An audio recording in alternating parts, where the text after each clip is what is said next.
Alors voilà un espace un peu particulier dans le jardin sauvage, un espace que moi j'aime énormément.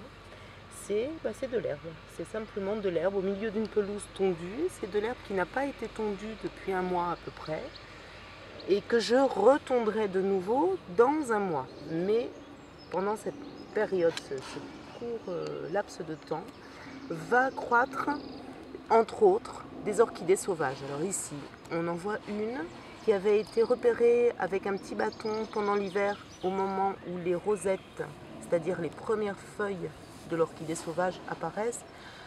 Pendant l'hiver, c'est à partir du mois de septembre et c'est surtout en décembre, en janvier où j'arrive à les repérer. Je les marque avec un petit bâton.